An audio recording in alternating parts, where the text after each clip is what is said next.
Hello. Good morning, sir. Good morning. Are you getting my voice?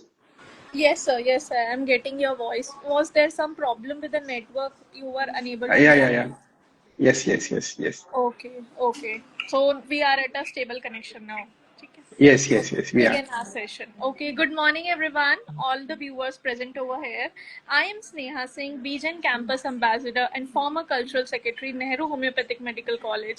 And today I have this opportunity to invite our esteemed speaker, Dr. Ashutosh Bhardwaj. Dr. Ashutosh Bhardwaj, who has done his PHMS from Prayagraj Sagar Homeopathic Medical College, Madhya Pradesh, in the batch of 2014. He always wanted to be a doctor, but there was a time when his health was deteriorated because he was diagnosed with a rare disease called muscular dystrophy at a very early age. But his study and the willingness to learn the greatness of homeopathy, he completed homeopathy and now he's enjoying his field. Apparently, yes, sir. Are you enjoying the field now? Yeah, absolutely, absolutely. So now he is doing his MD in the Department of Materia Medica from the State Lal Bahadur Shastri Homeopathic Medical College, Prayagraj. In 2022, he cleared AIPGET MD exam and got CR rank 7. He has taken extensive training under the guidance of Dr. A.K. Das, HOD of Department Materia Medica, Dr. Kaushik, Dr. Manohar Lal, Dr. Anam, Dr. Niharika, Dr. Yamini, and Dr. Gaurang Gaukwad, and many other successful homeopaths. He is also a state UP representative of the Synergy homeopathic software.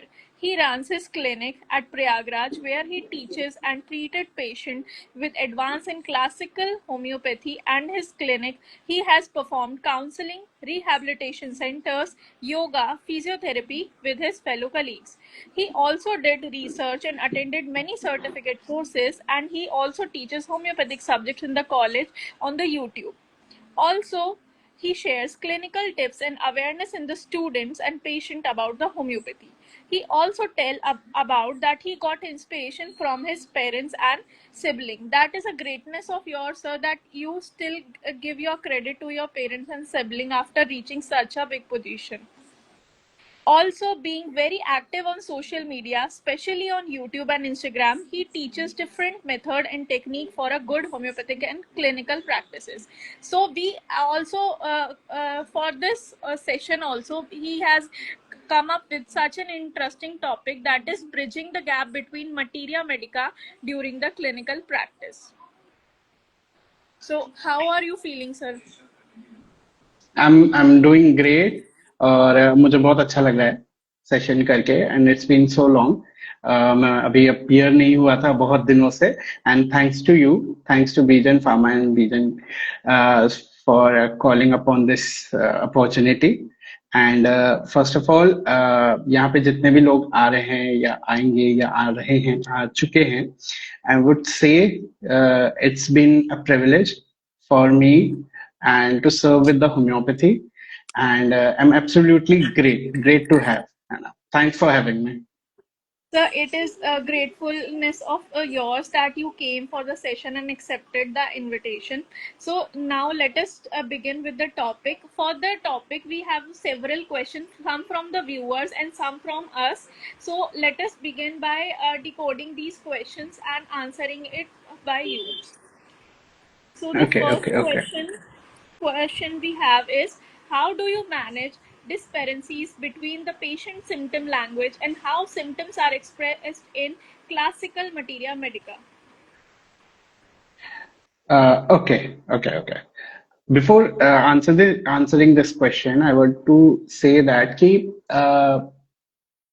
Homeopathy को practice करने के लिए we have to take advantages from all the sources of studies जो हम लोग first year to final year करते हैं and we are going to do some higher studies उसमें हमें ये चीज ध्यान रखनी है कि जो हम लोग स्टडीज कर रहे हैं ये स्टडीज हमारे क्लिनिकल प्रैक्टिसेस में आएगी हमारे जो भी सब्जेक्ट्स हैं चाहे एलाइड सब्जेक्ट्स हों, चाहे होम्योपैथिक सब्जेक्ट्स हों, ये सारे ही हमारे क्लिनिकल प्रैक्टिसेस में आएंगे। जस्ट टेक एन एग्जांपल कि हम लोग का फर्स्ट ईयर का सब्जेक्ट्स एनाटॉमी है, and why anatomy is important for our clinical practice, because हमें अगर यही नहीं पता होगा कि the side affinity of the bones and the origin and surgeon of the muscles, the physiology behind the, मतलब सब्जेक्ट्स हमारे इतने इंपॉर्टेंट है कि हमारी बॉडी होल सिस्टम को हमारा एक कवर अप करेगा। फिर अब हम बात करते हैं क्लिनिकल प्रैक्टिस में, तो जब हम साइड एफिनिटी की बात करते हैं, अगर हम देखते हैं कि हमें हेडेक हो रहा है, हम पीक्यूआरएस सिम्टम्स निकाल रहे हैं, तो headache location, sensation, modalities concomitant में, तो हम सबसे पहले देखते हैं कि किस जगह हो रहा है।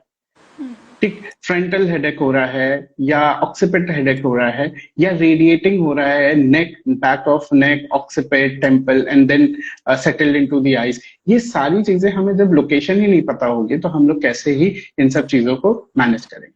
सो अब हम बात करते हैं आपके क्वेश्चन की, जो हम ये देखते हैं कि जो पेशेंट के जो सिम्टम्स हैं वो जो कह रहा है, और सबसे ब्लेसिंग की बात यह है कि patients are giving such kind of symptoms जो हमारे लिए ईज करता है। जैसे टेक एन एग्जांपल, उसको वॉमिटिंग हो रही है, वॉमिटिंग के साथ साथ में उसको हेडेक हो रहा है, तो ऐसी हमें मेडिसिन देखनी है कि जो वॉमिटिंग और हेडेक दोनों ही कंपैरेटिवली उसमें कवर अप करता है। फिर दिक्कत क्या होती है कि हम लोग मटीरिया मेडिका तो स्टार्ट करते हैं, बट हम ऑर्गेनन को भूल जाते हैं। हम वी आर सीकिंग आउट कि मेडिसिन हमें कैसे निकालनी है, we are hurried and worried कि हमें मेडिसिन कैसे निकालनी है, मेडिसिन कैसे निकालनी है। तो उस टाइम पे हमें ये होता है कि हम ऑर्गेनन ऑफ मेडिसिन को भूल जाते हैं। जैसे बीइंग एज अ अनप्रेजुडाइज्ड ऑब्जर्वर, अगर हम बात करें एफोरिज्म नंबर 6 की, उसमें हमें अनबायस्ड ऑब्जर्वर रहना, अनप्रेजुडाइज्ड ऑब्जर्वर रहना।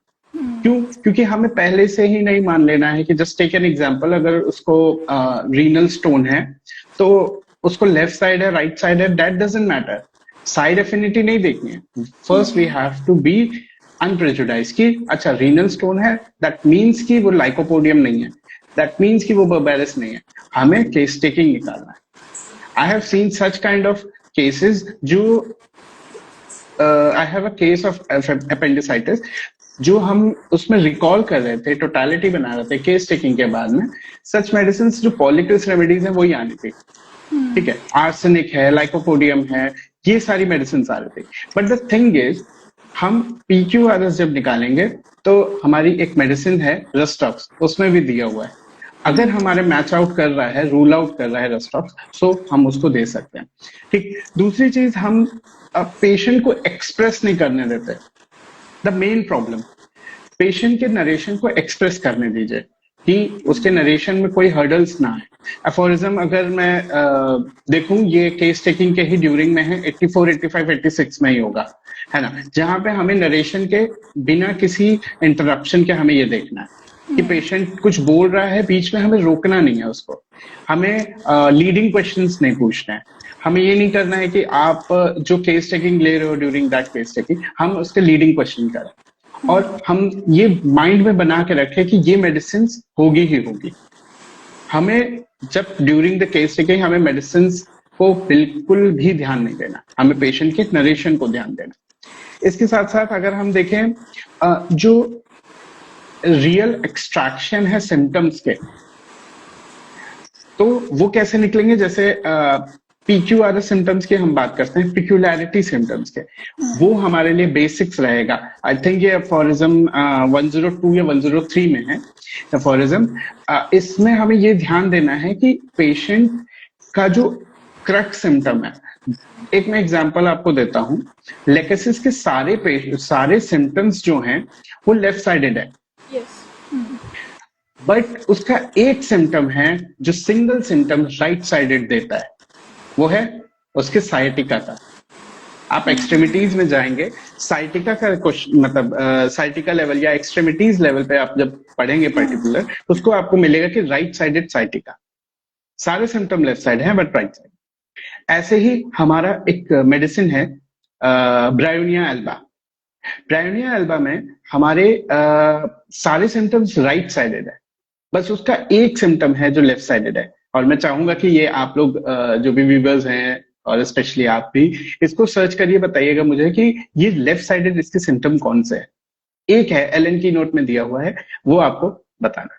ठीक है, these all things relates to that कि हमें हमारे जो पेशेंट के जो सिम्टम है और जो मटीरिया के जो सिम्टम्स हैं उसको हम मैच कैसे कर सकते हैं, ये है। That's my answer. I hope कि आपको समझ में आया होगा और भी चीजें समझने को मिलेंगी। Yes sir. Sir when I am just listening to you, आप मटीरिया मेडिका में एमडी कर रहे हैं, लेकिन आप ऑर्गेनॉन को भी उतना ही बाय हार्ट लर्न करके कि इस अफोरिज्म में ये है, मतलब the core of homeopathy you have not left it, कि ऑर्गेनॉन से भी होम्योपैथी बहुत ज़्यादा इम्पोर्टेंस रखती है, ऑर्गेनॉन की बहुत ज़्यादा इम्पोर्टेंस है होम्योपैथी में। Not because ki I'm pursuing MD in Materia Medica, but the thing is, I have been studying organon every year, once in a month or once in a while, because we know how to drive. We know how to drive, but we don't know where to start. Organon of Medicines gives us that opportunity to instruction that has been given how to start or how to begin, how to use homeopathic subjects. Organon has given everything. मतलब आप ये सोचो, हमें how to behave as a homeopath, and how to behave as a human being, how to behave as a clinical practitioners. अगर आपने organon of medicine के aphorisms को ध्यान दिया, materia medica will be great for you. How to implement, our session is to find out how to implement materia medica with the patients. So this is the way how you can learn or how you can teach with everyone. Okay, so let's go for the second question. What are some common mistakes student or new doctors make when they try to use remedy knowledge during case taking? Okay, can you please just recall the question? What are the some common mistakes that students or new doctors make when they try to use remedy knowledge during case taking? Okay. So this is the very famous questions with everyone, every new students or every my students also. वो direct पूछते हैं कि sir हम लोग कैसे करेंगे, and I've been seeing such kind of students also or interns also. They are seeking out the mentals. They're not focusing on the totality of the symptom, they are focusing on the mentals. I'm saying that is okay. ये बहुत अच्छा तरीका है आपको mental symptoms को physical symptoms को correlate करके पढ़ने का। But the thing is, why we are different from other pathies? Because we have a great immense hearing knowledge, because we hear the patient, we hear the narrations from the patient. So मेरा एक सीधा सा sentence रहता है patients के सामने कि आपके सर के बाल से पैर के नाखूनों तक और आपके हार्ट से लेके पूरे स्किन तक हमें आपकी जानकारी लेनी है। And the patients are likely to say that कि सर ठीक है, मैं अब समझ गया, मुझे क्या बताना है। और हम लोग यही दिक्कत करते हैं, we don't understand, we don't listen to the patients, और इसी वजह से हमारा हर्डल्स होता है। अब कुछ मैं पॉइंट्स मैंने लिखे भी हैं, जैसे अगर आप इस पॉइंट के आप सोचोगे, जैसे कि हम मेडिसिन पे जंप आउट करते हैं। जंप आउट कहने का मतलब जैसे इट्स टेक एन एग्जांपल कि कॉमन सिम्टम है unquenchable thirst for large interval of cold water. What kind of remedies? सीधा ब्राइनिया, सीधा आर्सेनिक, सीधा एकोनाइन, हम लोग ये सोचेंगे। But the thing is, there are many remedies that came up with unquenchable thirst. We jump to the remedies of brand, just like we have discussed. But the thing is, without hearing any symptoms, how you can manage this? Second symptom is that I have a patient of renal calculi, and all the symptoms are kind of lycopodium. But the thing is, the renal stone was on left side. So when we study the remedy, when we do some research work on repertory, and we used to give the remedy, we think of Berberis vulgaris. Repertorization के बाद में Berberis vulgaris आ रही है, but the thing is, our mind keep recalling lycopodium because all the symptoms are like right-sided. Right side है तो हम उसको right sided medicine देंगे, राइट साइडेड उसके सिम्टम है तो राइट साइडेड ही मेडिसिन देंगे. No, this is wrong. We don't have to just keep jumping on that single kind of remedy. There are many remedies. And second, we are understanding of keynote symptoms because we are studying Allen's keynote. और हम लोग एक एक sentences को पढ़ते जाते हैं and we are keep thinking of using 1 or 2 peculiar symptoms. I say that is good, but what we are doing as a homeopath, we have to take like we have to make a totality of symptom na. Without that we are nothing. आपके single peculiar symptoms भी गलत हो जाते हैं अगर आपने उसकी totality नहीं बनाई. If it is of acute cases, तब हम ये सोच सकते हैं कि एलेंस की नोट को या जो की नोट सिम्टम्स हैं उसको हम अप्रूव कर सके, because the symptom are of short term, है ना, एक्यूट है तो इस वजह से तो हम लोग उस पर फोकस करते हैं. नेक्स्ट चीज, हम लोग ढेर सारी मेडिसिन को मेमोराइज तो करते हैं बट उसके क्रक्स को नहीं जानते, और यही सबसे ज्यादा मिस्टेक्स होती है. हमने 2-4 सिम्टम सुने और हमने मेडिसिन दे दी, हमने 2-4 सिम्टम्स देखे, हमने मेडिसिन दे दी, और उसके बाद में हम सबसे बड़ी गलती करते हैं, what I think in a practice, that की मोडालिटीज हम लोग भूल जाते हैं. एक मेडिसिन है, मतलब एक सिम्टम और डायग्नोसिस देखेंगे, एलर्जिक राइनाइटिस.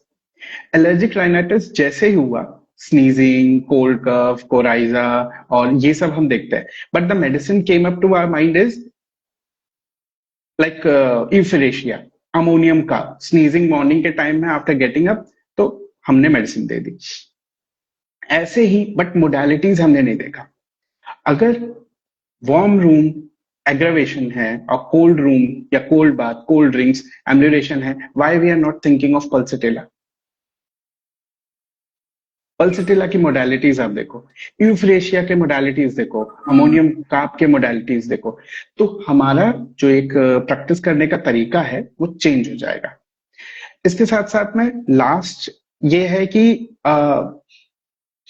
हम सिर्फ और सिर्फ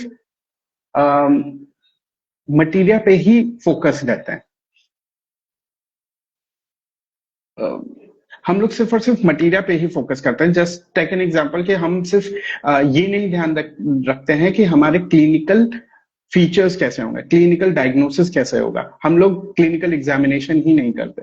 तो bookish knowledge is great. I think your video has been stopped.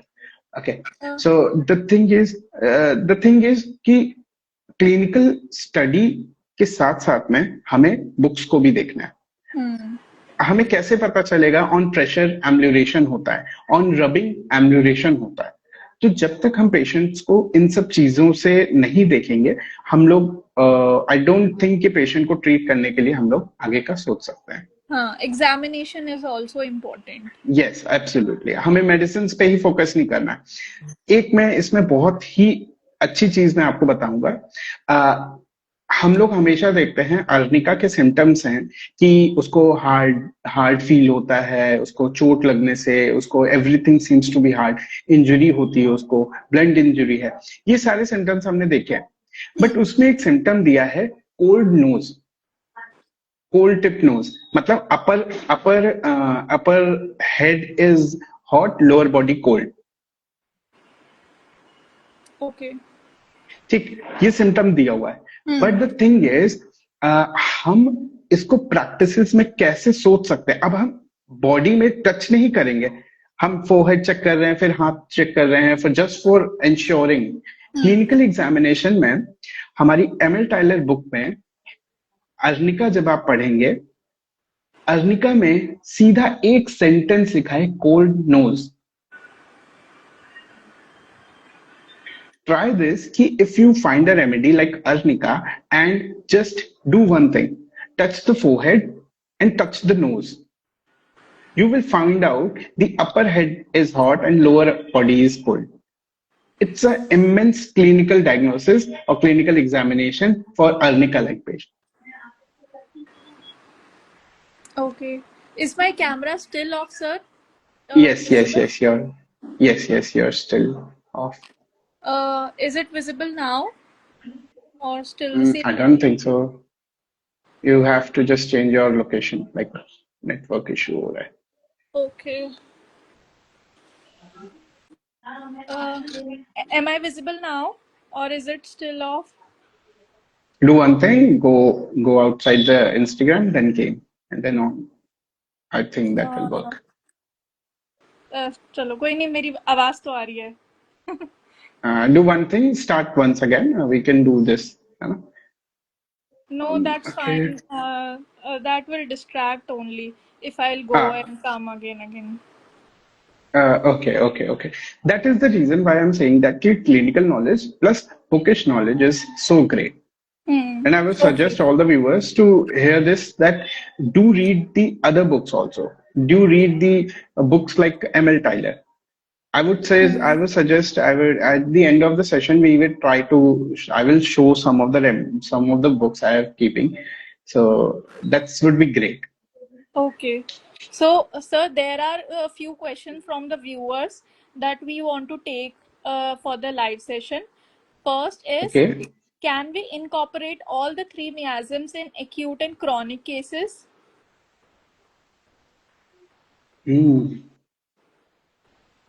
Okay. All three miasm, incorporation of all three in acute and chronic miasm, chronic diseases.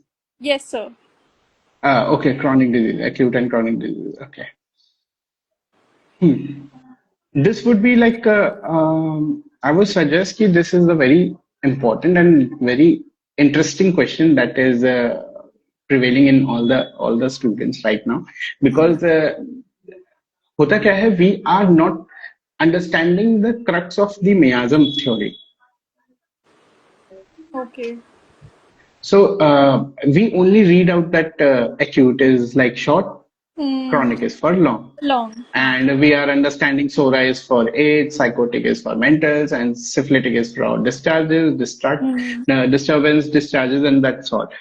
But the thing is, when you read the aphorism 5, the totality of symptoms, the past history, the miasmatic background, the chronic predisposition of this aphorism, so we understand that diseases are not kind of single thing.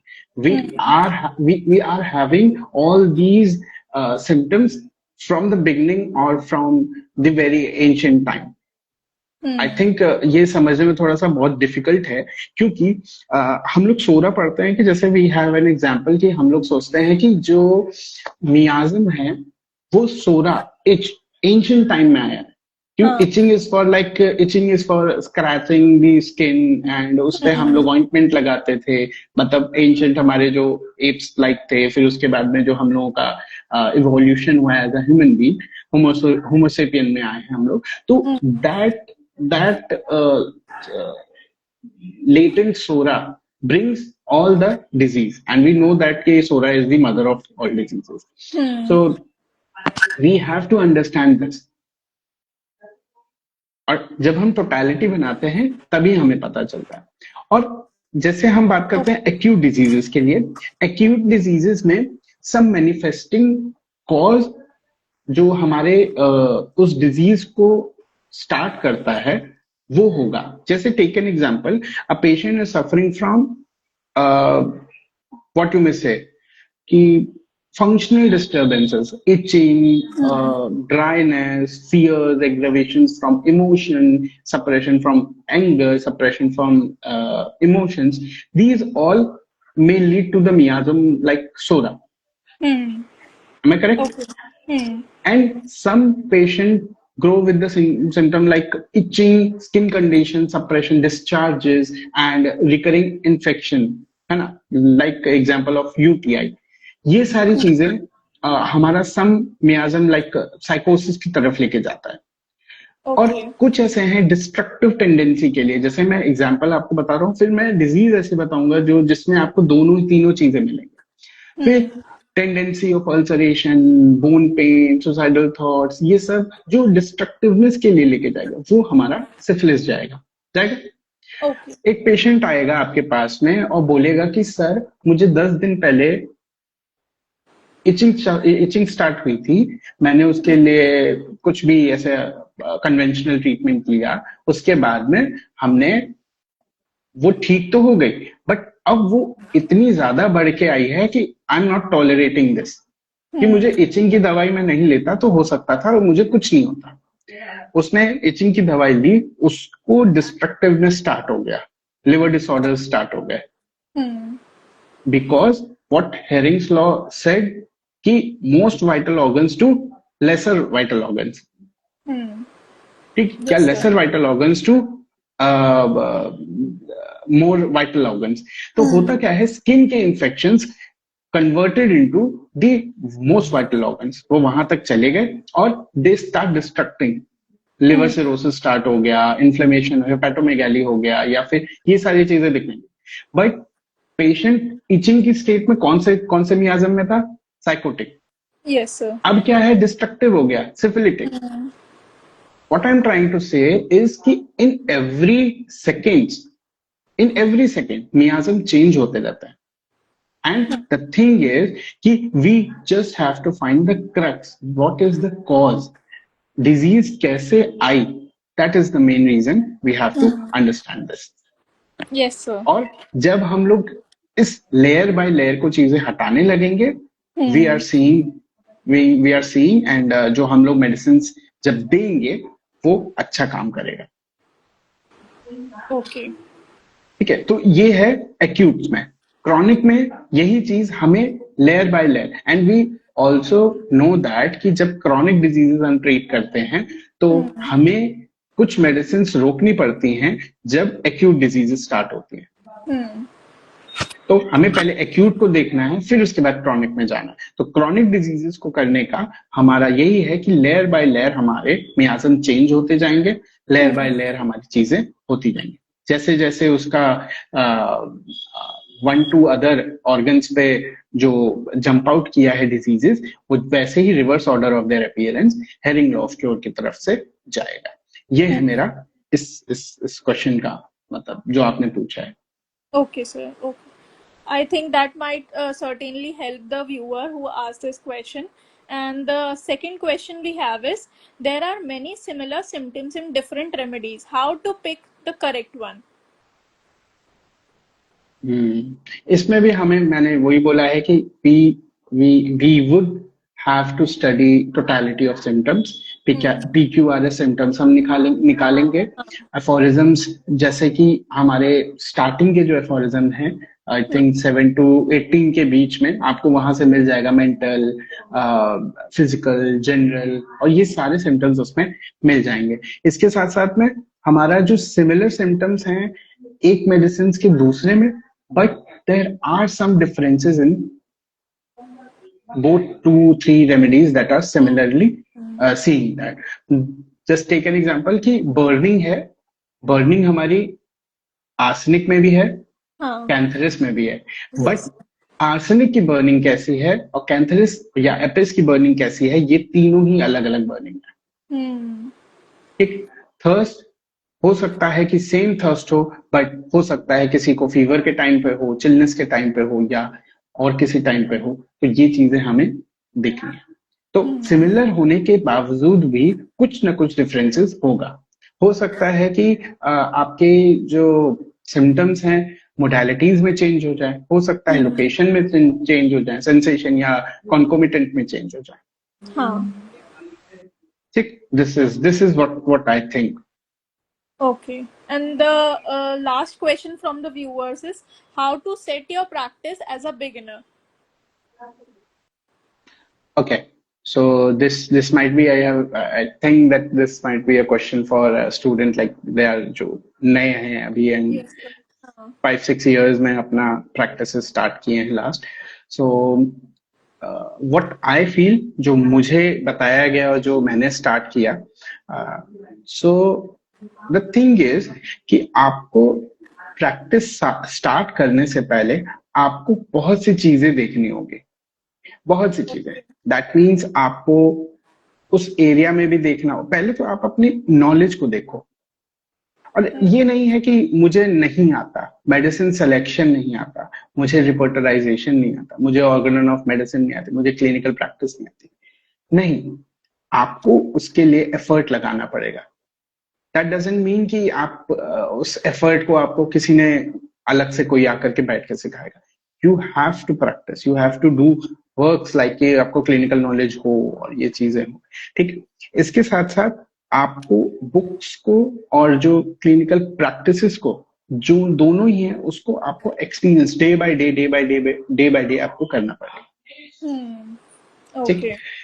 And आपको बहुत सी चीजें हैं जैसे आप अपनी locality में देखिए आपके पेशेंट्स लोकेलिटी में क्या मांग रहे हैं मतलब Hmm. होम्योपैथी में भी there are immense homeopathy clinics बहुत क्लिनिक्स हैं बट अप्रोचेस क्या कौन दे रहा है that is main Hmm.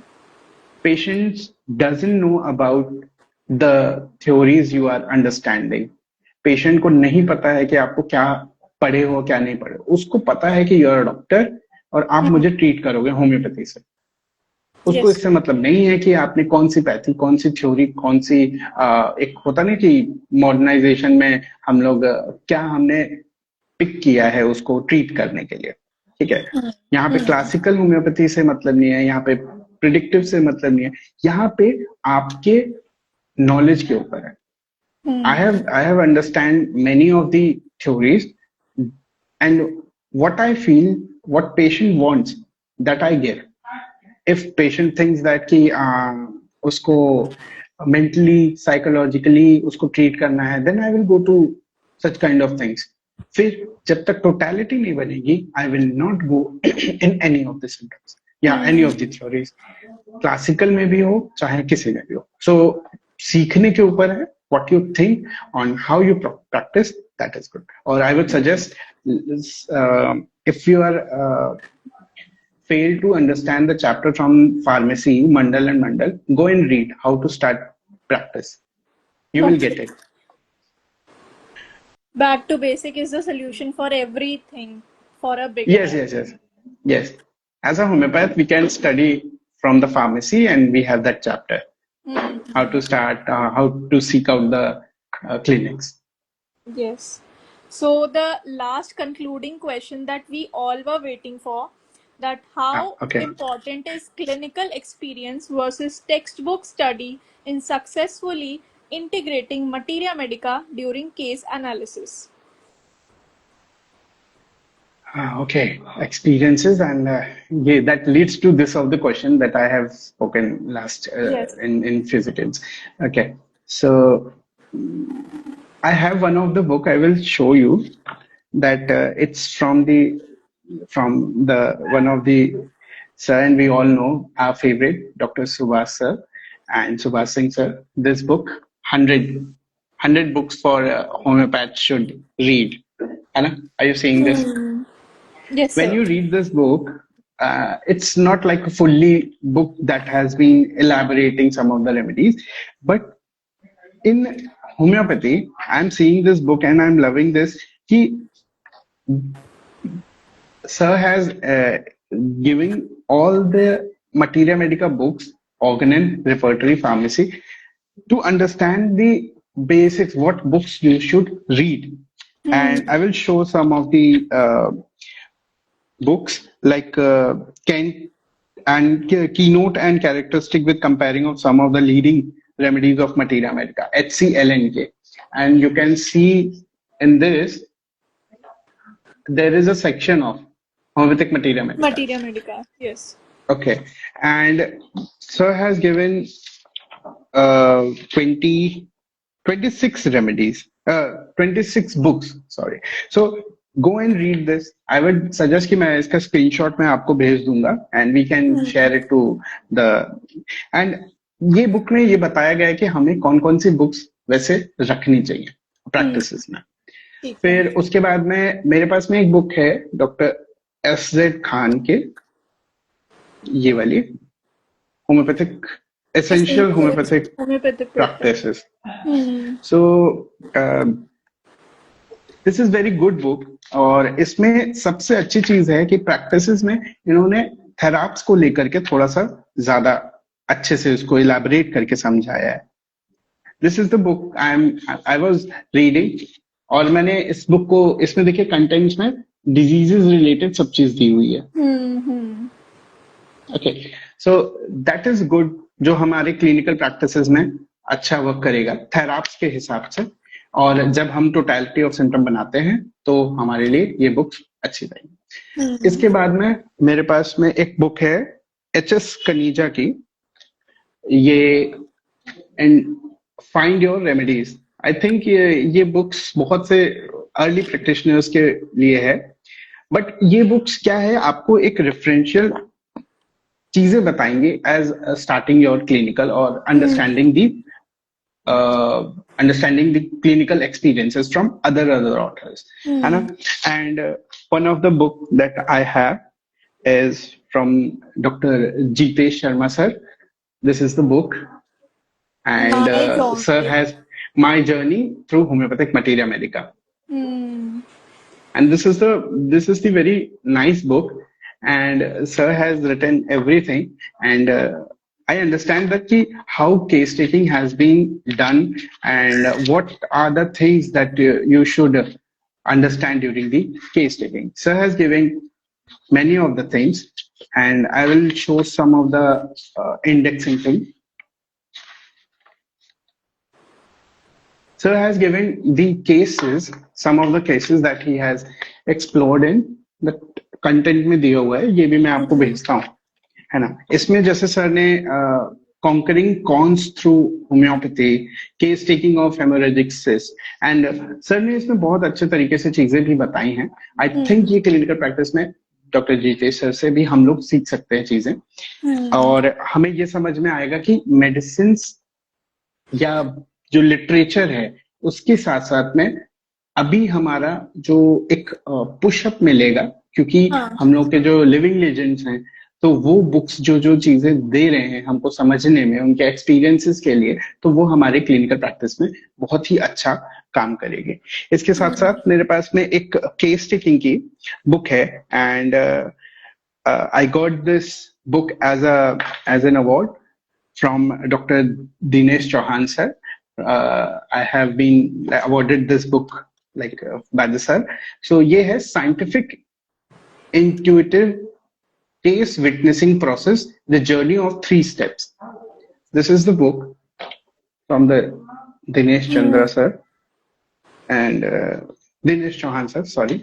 So इसमें बहुत सी अच्छी ऐसी चीजें भी हैं कि केस टेकिंग को किस तरीके से हर चीज को एक्सप्रेस करने का तरीका इसमें बताया। I would suggest कि you should read this book, and sir has given this book like how you can understand, how you can practice with this all kind of books.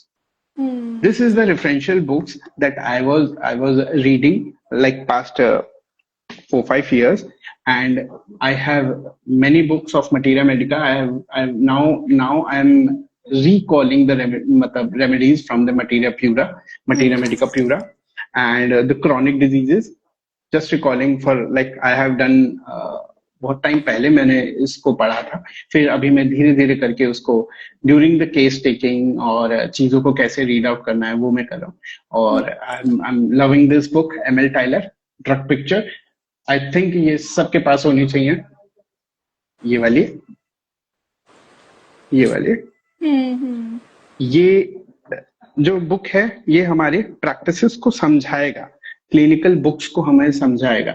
New practitioners थोड़ा सा horrid and worried है चीजों में, but the thing is हमारा हर चीज हमारे books में दिया हुआ है। सारी चीजें बुक्स में दी हुई हैं। सो ये सारी चीजें हैं। और मैं थोड़ा सा इसमें आपको ट्रिक्स बताऊंगा, थोड़ा सा मैं अगर 5-10 मिनट का मुझे बोलने को मौका मिलेगा तो मैं आपको बताऊंगा कि हमें इन दोनों को ही कैसे क्रक्स बना करके हमें इसको करना है। पहला, फाउंडेशन और एप्लीकेशन। हमारा बेसिक्स, फाउंडेशन मतलब बेसिक्स हमारी बुक्स में है, और उसको अप्लाई कैसे करना है वो हमारे प्रैक्टिसेस में होना चाहिए। दूसरी चीज, रिकॉग्निशन एंड रियलाइजेशन। रिकॉग्निशन मतलब कि हमें बार बार उस मेडिसिन को मेमोराइज करना है, रिवाइज करना है, कंपेयर करना है, और उसको क्लिनिकली रियलाइज करना है कि अच्छा, सडन हार्ट बीट बढ़ रही है, सडन चीजें हो रही हैं, और उसको हमें एकोनाइट देना है कि कोनियम मैक देना है या सिकल कॉर देना है। तो अब सिकल कॉर, कोनियम मैक ये सब अलग है, बट रिपर्टराइजेशन करेंगे तो उसमें हमारी यही मेडिसिन निकलेगी हाइपरटेंशन में। अगर हम बात कर रहे हैं हाइपरटेंशन की, तो इसमें हमें मिलेगी। दूसरी चीज, हमें रियलाइज करना है कि जो मेडिसिन लिखी गई है वो आज भी वर्कआउट करेगी। ठीक है। फिर उसके बाद में स्टैटिक नॉलेज है और डायनेमिक ऑब्जर्वेशन है। ये चीज जो है ये बहुत टाइम से, जैसे जैसे एक फिक्स्ड पिक्चर है जैसे पल्सेटिला का, कि हमें यही समझ में आता है कि पल्सेटिला बहुत ज्यादा वीक होती है, रोने लगती है, मैनिपुलेटिव है, वीपिंग डिस्पोजिशन है, ये सब चीजें। बट उसको हमें क्लिनिकल ऑब्जर्व करेंगे कि चाइल्डहुड में पल्सेटिला कैसी थी और फिर एडल्टहुड में पल्सेटिला कैसी है। 21st सेंचुरी में you won't find sulphur, you won't find pulsatilla उसके कॉन्स्टिट्यूशन बेसिस पे, है ना। And it is very difficult to understand that. थोड़ा सा रोने के बाद में आप बोल दो पल्सेटिला, नहीं, दैट इज रॉन्ग। यहाँ पे हम थोड़ा सा बायस हो जाते हैं। वीपिंग टेंडेंसी, वीपिंग डिस्पोजिशन और वीपिंग अलग अलग है। तो वो बोलते हैं ना कि जैसे हमें समझना है कि वो क्या कह रहा है या क्या कर रहा है। और उसके बाद में पैसिव स्टडी और एक्टिव विजडम या एक्टिव स्टडी, इसमें हमें क्या करना है, नॉलेज को तो रिसीव कर ही रहे हैं, बट उसको decision making, clinical findings, clinical examination के मद्देनजर सब चीजें हमें करनी है। सो आई थिंक कि ये जो होम्योपैथी की मास्टरिंग है, जितना मैंने सीखा है, and I am learning still now, कि जो भी हम मेडिसिन पढ़ रहे हैं उसको हम कैसे इम्प्लीमेंट कर सके अपने प्रैक्टिसेस में। एंड ये सभी के लिए है कि सब चीज आप रीड करो। मतलब ऐसा नहीं है कि रिपोर्टरी में हमने हेल्प आउट ले ली, मेडिसिन ले लिया, और केस टेकिंग होने के बाद में आपको रिपोर्टराइज करना है। रिपोर्टराइज करने के बाद में आपकी जो भी मतलब कंसर्निंग मेडिसिन आ रही है उसको एक बार बुक में जरूर पढ़ना है। टॉप 5 रेमेडीज आपको पढ़ना है, क्योंकि आप नहीं पढ़ोगे तो फिर हो सकता है कि आपकी मेडिसिन चेंज हो जाए। Yes sir, this is the answers. ये बहुत अच्छा तरीका है हम अपनी बुक्स को इम्प्लीमेंट कैसे कर सकते हैं क्लिनिकल प्रैक्टिस में। No, I want to ask any of the viewer has questions from sir before we conclude this session. I saw a few messages. This is from Rehan Rajput. That is mind method helpful in treating all type of cases? Not because मतलब mind method helpful है treatment के लिए, but the thing is, अगर pathology है, symptoms हैं, तो हमको एक टाइम पे एक चीज सोचनी पड़ेगी कि हमें माइंड को भी फोकस करना है, फिजिकल्स को भी फोकस करना है। ऐसा नहीं है कि माइंड को ही आपको प्रेफर देना है। What you think about cancer? What you think about cancer? अगर कोई मेडिसिन, कोई पेशेंट है and he is willing hard कि मुझे ठीक होना है और मैं ठीक हो जाऊंगा, तो हमें पता है कि there are some remedies that is mind hopeful. Mind hopeful मतलब अगर हम रूब्रिक्स में देखेंगे तो माइंड होपफुल में अगर हम देख रहे हैं रूब्रिक कोई ऐसा, तो वो उसमें और मेडिसिन मिलेंगे, क्योंकि मेंटल लेवल पे वो चाह ही रहा है ठीक होना, बट फिजिकल लेवल पे वो ये चाह रहा है कि वो मैं निकलूं। मतलब डिजीज क्या है, मल्टीप्लाई तो कर रही है बट वो निकल रही है, ओवर ग्रोथ कर रही है। तो ये पैथोलॉजी और मेंटल लेवल दोनों ही इम्पोर्टेंट उसमें हो जाता है। तो माइंड मेथड हेल्प करता है, बट आई वुड सजेस्ट कि आप पूरा केस टेकिंग एक बार लो, फिर आप माइंड मेथड को उसमें इम्प्लीमेंट करो। These days mind method is little fascinating for all the students like us, तो इसलिए थोड़ा ऐसा लगता है कि is mind method sufficient, लेकिन जैसे आपने बोला कि अगर एडवांस पैथोलॉजी है तो सिर्फ माइंड मेथड नहीं, हमें फिजिकल सिम्टम्स पे भी उतना ही ध्यान देना पड़ेगा। और इन इन नॉर्मल प्रैक्टिसेस जब आप ऐसा देखोगे, जैसे एक्यूट केसेस में ही कोई आएगा, तो एक्यूट केसेस में जैसे पेशेंट आया and he was telling me मुझे कोल्ड कफ कोराइजा हुआ है और मुझे बहुत ज्यादा इरिटेशन हो रहा है। अब आप इसमें इम्प्लीमेंट करो माइंड मेथड कि आपने सिर्फ उसके में अच्छा कैसा लग रहा है, how you feeling, how you understanding the core of the cough cold coryza, and पता है उसका क्या डायलॉग रहेगा, मतलब what he narrates. He only says that कि सर मुझे अभी 3 दिन से ही तो हुआ है और मैं 3 दिन से परेशान हूँ, मेरा काम रुका जा रहा है, मेरी ये चीजें रुकी जा रही हैं, मेरा बिजनेसेस रुका जा रहा है, मुझे घर पे नहीं बैठने का मन कर रहा है, मेरे घर वाले मुझे बहुत प्रेशर दे रहे हैं। तो इसका क्या है, इसमें आप इरिटेशन आप देखोगे जरूर, आप उसमें ये देखोगे जरूर, but the thing is in acute cases mind method won't work in many, मतलब आई वोंट से कि नहीं काम करेगा, बट करेगा, बट इतना नहीं करेगा जितना हमें प्रॉपर केस टेकिंग में मिलेगा। हाँ, ठीक है। Okay, so any more question we have?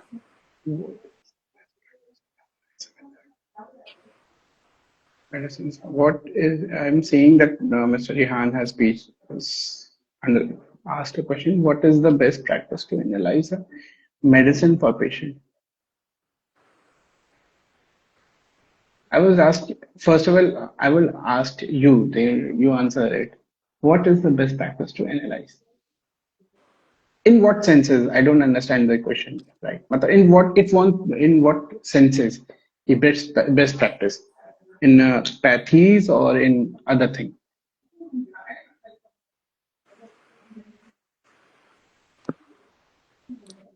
Rehan,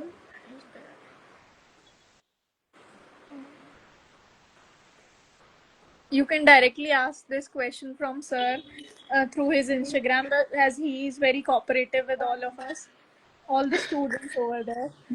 Yes. So I think that the best practice is to practice homeopathy, and I will suggest this answer. So, any more questions? Like, I think we have taken a lot of time of yours, sir. That this session was no, that's okay. 40 to 45 minutes, but despite your busy schedule, you gave us an hour and more for this. I wanted to extend a vote of thanks from all the students from the BJN team and from my college as well for bringing such a important topic to the view. Yeah, the discussion was totally fruitful for students like me, and I am very, very grateful to be here on this position to host you over the live session. Thank you so much, sir. thank you, thanks for having me. And I would suggest कि आप लोग medicines को समझिए, उसको implement करिए clinical practices में, क्योंकि my last wording is that कि patient आपको सब चीज बताता है।